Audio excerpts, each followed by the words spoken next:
ಅಲ್ಲ, ಇದರ ಬಗ್ಗೆ ನಾನು ಏನೂ ಕಮೆಂಟ್ ಮಾಡಲ್ಲ.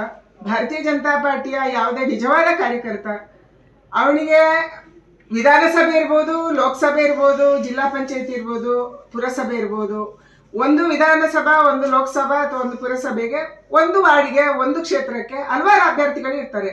ಟಿಕೆಟ್ ಕೇಳೋದಕ್ಕೆ ಎಲ್ಲರಿಗೂ ಅಧಿಕಾರ ಇದೆ. ಇದು ಪ್ರಜಾಪ್ರಭುತ್ವ. ಭಾರತೀಯ ಜನತಾ ಪಾರ್ಟಿ ಪ್ರಜಾಪ್ರಭುತ್ವ ರೀತಿಯಲ್ಲೇ ಚುನಾವಣೆ ಮಾಡ್ತಾ ಇರುವಂತ ಒಂದು ರಾಜಕೀಯ ಪಕ್ಷ, ಜಗತ್ತಿನ ಅತ್ಯಂತ ದೊಡ್ಡ ಪಕ್ಷ. ಇದಕ್ಕೊಂದು ಗೌರವ ಇದೆ. ಅದಕ್ಕಾಗಿ ಟಿಕೆಟ್ ಕೇಳೋದಕ್ಕೆ ಒಬ್ಬ ಸಾಮಾನ್ಯ ಕಾರ್ಯಕರ್ತನಿಗೆ ಕೂಡ ಅಧಿಕಾರ ಇದೆ, ಕೇಳಬೇಕು. ಆವಾಗಲೇ ಇದು ಪ್ರಜಾಪ್ರಭುತ್ವ ಅಂತ ಅನಿಸ್ಕೊಳ್ಳುವಂಥದ್ದು. ಇಲ್ಲಿ ಯಾವುದು ಕೂಡ ಸರ್ವಾಧಿಕಾರ ನಡೆಯೋದಿಲ್ಲ. ಆದರೆ ಟಿಕೆಟ್ ಕೇಳುವಾಗ ಇನ್ನೊಬ್ಬರಿಗೆ ತೇಜೋವಧೆ ಮಾಡಿ, ಇನ್ನೊಬ್ಬರಿಗೆ ಅಪಮಾನ ಮಾಡಿ, ಅನವಶ್ಯಕ ಅಪಪ್ರಚಾರಗಳನ್ನು ಮಾಡಿ ಕೇಳುವಂಥದ್ದು, ಅದು ಅವರವರ ವೈಯಕ್ತಿಕ ವಿಚಾರಕ್ಕೆ ಬಿಟ್ಟಿರುವಂಥದ್ದು. ಅವರು ಪಾರ್ಟಿಗೆ ಒಳ್ಳೇದು ಮಾಡ್ತಿದ್ದಾರೋ, ಅವ್ರ ಪಾರ್ಟಿಗೆ ಕೆಟ್ಟದ್ದು ಮಾಡ್ತಿದ್ದಾರೋ, ಅದು ಅವರ ವಿಚಾರಕ್ಕೆ ಬಿಟ್ಟಿರುವಂಥದ್ದು. ಅದಕ್ಕೆ ನಾನು ಕಮೆಂಟ್ ಮಾಡಲ್ಲ.